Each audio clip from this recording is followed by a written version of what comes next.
people, their lives are changing. We're flying high, creating a complaint-free world. No more, no more complaining. People, their lives are changing. We're flying high, creating a complaint-free world. No more. And I want to talk about what I'm calling defining times. And the reason I'm calling it defining times is that, when I remember, and of course you do too, when 9/11 happened. You probably remember, as I do as well, when, there we go. Let's see if we can turn that off. You probably also remember where you were, if you're old enough, when Kennedy was assassinated. I remember when the stock market crashed in the late 80s. I was actually visiting a client when I was selling radio advertising, and it had just come over the news. And unfortunately, I mentioned it to the client, who all of a sudden didn't want to invest in advertising. The world was about to come to an end. And there are things that happen in human history that we call defining moments. Now, we have those on a macrocosmic scale, big worldwide events like the global pandemic that we're still going through. And I like to remind us that, yes, indeed, we are still going through it, especially down here in Florida. But we are definitely going through the pandemic. And when we experience something, we define it based on the timing of the event or the event itself. Here's what I mean. How many times have people said pre 9/11 or post 9/11? Now, if you were to take that term back to somebody before 2001 and say pre 9/11, they would think, you mean before Porsche made their 911s? What are you talking about? Before we had 911 that you could call? It was not something that was a defining time.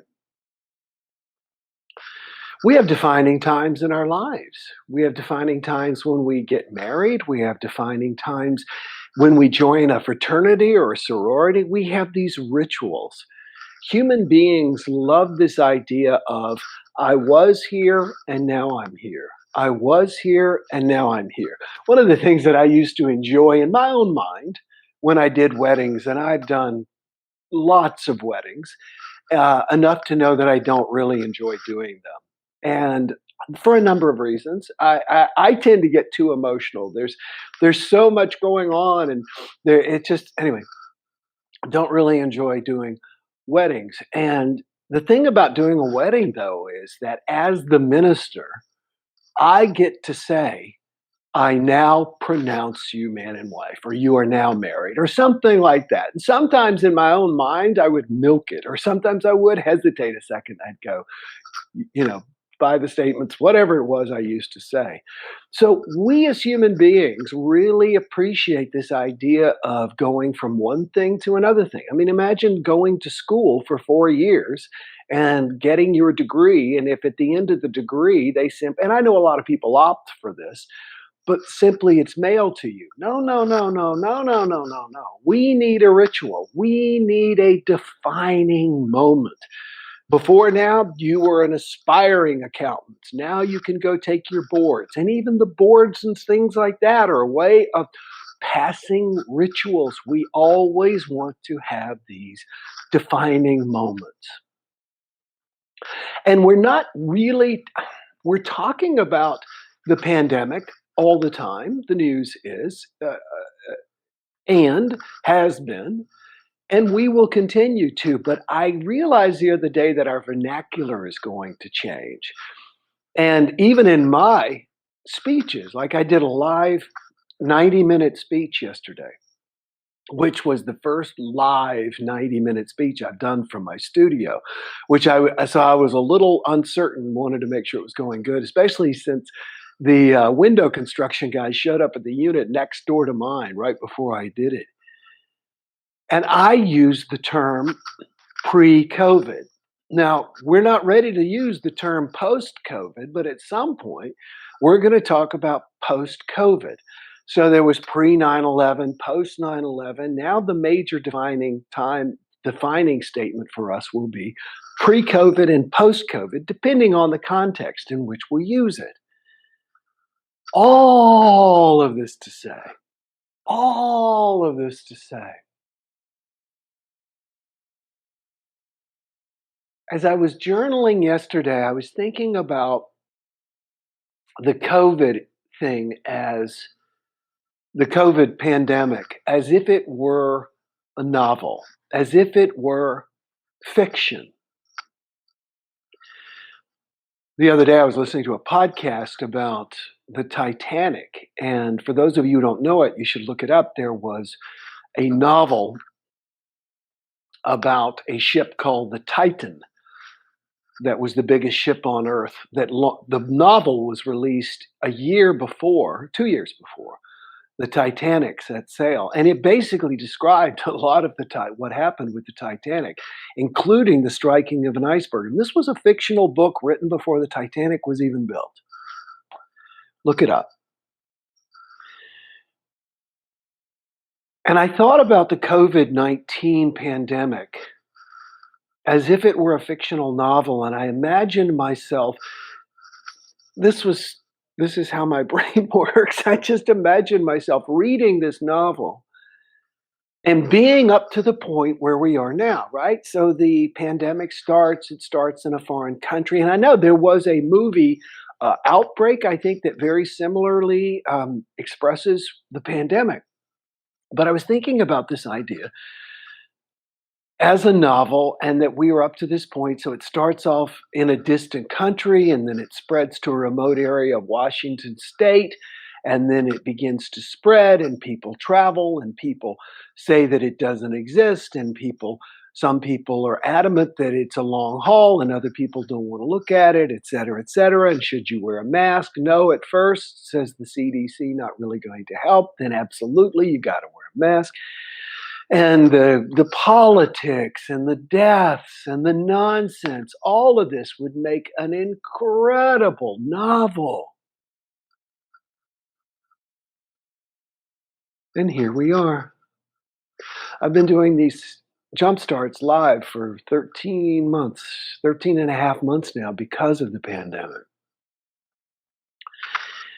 And if I were to close this novel right now, if I were reading a fiction novel rather than living one of the things I would ask myself is, what is it that people miss the most? And I don't think I would have gotten it. I think I know the answer, and you tell me if it's true. But I think I know what people miss the most. And it's not going to be what you think necessarily. Maybe it is. If I were to close this book, I would think people need businesses to get up and going, and the economy to be going, et cetera, et cetera. People need to be able to travel. They need to be able to sit closer, et cetera, et cetera. But I don't think that a fictionalized version of this novel of this pandemic would necessarily get what I think is the thing people are missing. And I have heard people say it very recently. And finally, it was expressed so well by a woman at the pool. I was sitting at the pool the other day, and I overheard a woman say, "I just want to hug my grandchildren." Hugs. I have heard the word hugs a lot lately. I don't know about you, but it's like as we're coming out of it, the thing that we realize that we miss more than anything is physical closeness. I know that for me, that since my girlfriend and I broke up a few months ago, I miss being hugged, you know? I got this guy who loves to hug and loves to cuddle. And yet there's something about human beings that want to have that closeness. Many of you may know that I'm an ordained unity minister, and that the complaint-free movement began in a unity church. And actually, the idea to go 21 days in a row without complaining was not my idea. I explained that in the book. That was Edwin Gaines, also a unity minister.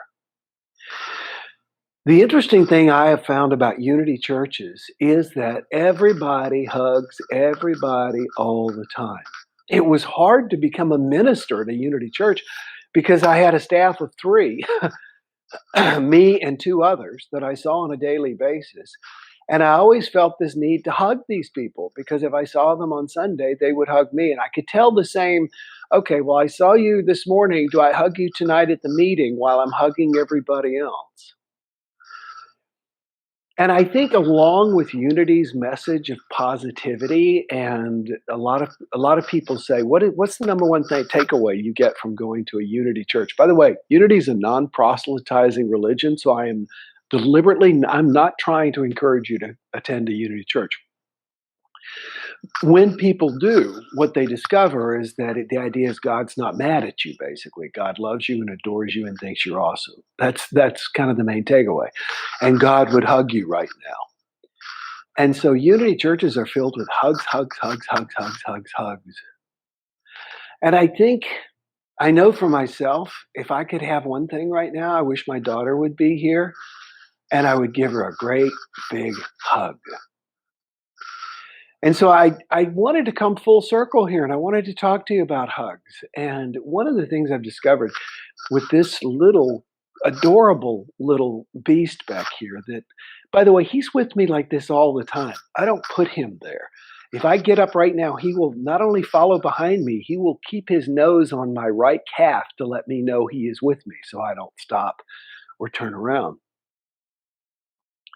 The thing about Teddy is Teddy loves to be hugged. And when I pick him up, he cuddles his head under my chin.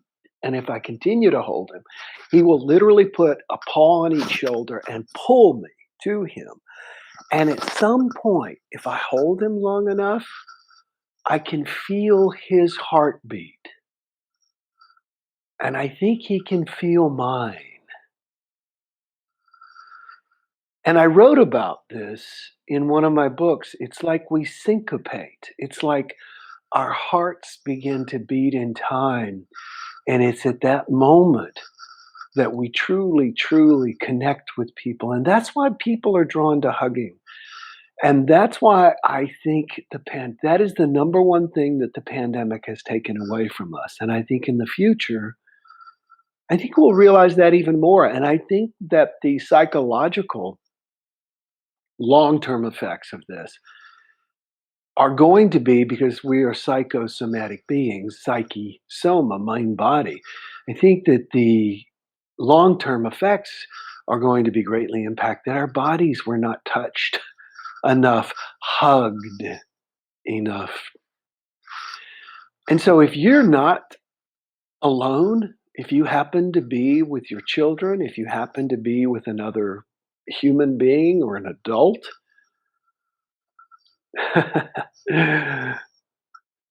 see what I mean?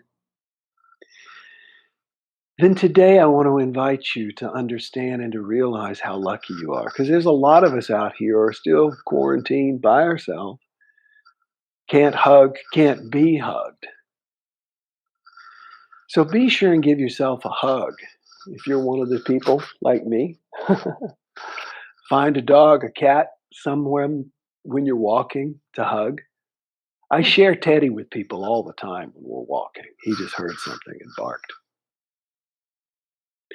But if you are fortunate enough to be with someone else, give them a hug today and say, listen, I really want to give you a hug today. And see if you can hold on until you feel their heartbeat with yours. You'll see an amazing connection. It's not going to be long. I figure a few more months and we'll start hearing the term post-COVID. If we can get enough people to take the vaccine. And when we do, I think the number one thing people are going to want is hugs.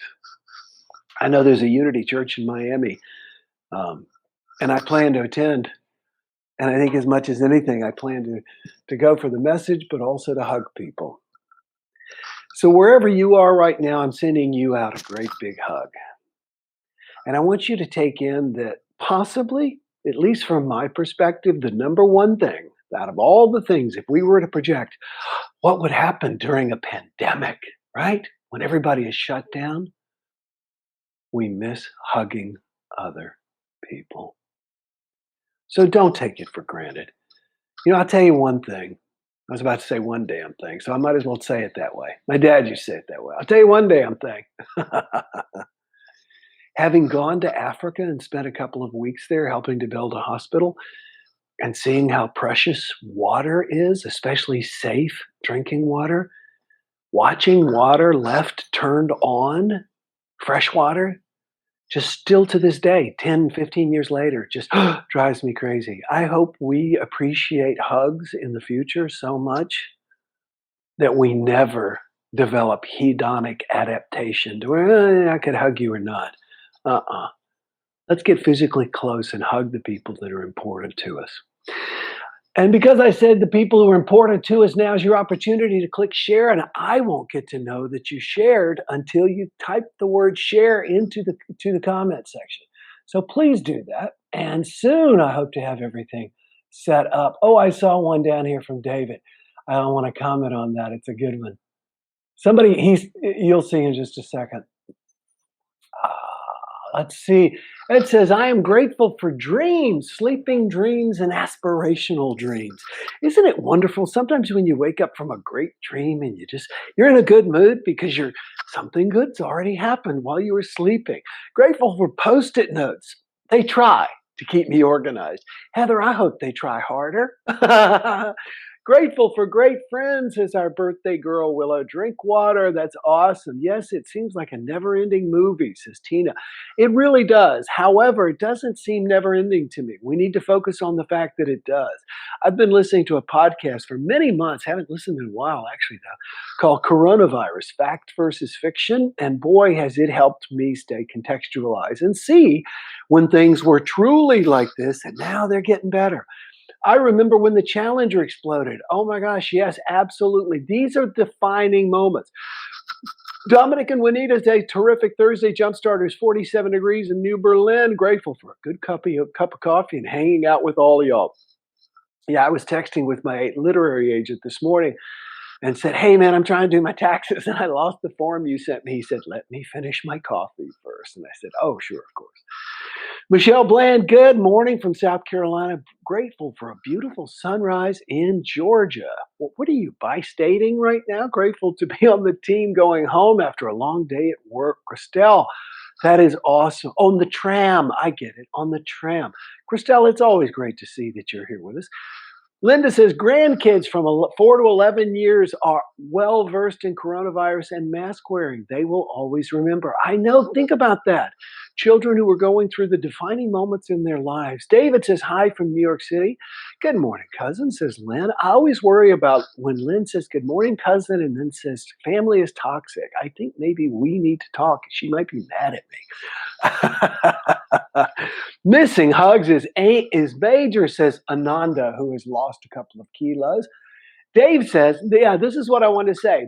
Human contact, handshake, hugs, kisses, etc. The other day I was introduced to somebody here and they went and they shook my hand and it happened so quick. I didn't have a chance to bump elbows or do anything like that. And then my next thought was, first of all, it felt good to shake someone's hand. It really did. It did. And the other thing was, I'm vaccinated. I'm good. Most Kentuckians miss the hugs. I get it. I actually get to spend time with my girls. It was a wonderful time, says Michelle. Yes, hugs reduce stress. That is true, Mary. If you'll stay, we're actually running a little long already, but I'm going to teach you a way to hug that is going to dramatically change it. My pugs follow me all day. If I stop petting them, they will grab my hand with their paw and pull it back to them. Yes, Teddy is equally needy, but I am totally cool with that. Hugs to y'all. I say that I'm totally cool with that. No, there are times when I'm like trying to do the laundry and going from room to room to room to room, and I'm constantly dealing with it. He's like a remora. You know what a remora is? It's that fish that attaches itself to a shark. That's exactly what he is, because he literally keeps his nose on my thigh. Oh, going back up here. David Stills, send lots of hugs to my friends. when I can't see them personally to give them one or more hugs. That's awesome, Dave. Cool. Hey, another 12-step members thrive on hugs. That's good to know, Ed. I didn't know that. Great message today. Thank you, and give yourself a hug. I will give myself a hug and tell me, thank you, Mary. Hugs to all of you. Shared, shared, shared, shared. Give me just a minute. I'm going to share with you this one last thing on hugging. COVID-19 increases your awareness of the basic things in life. You learn to love the simple things. David, you put it exactly as I was trying to, but much more succinctly.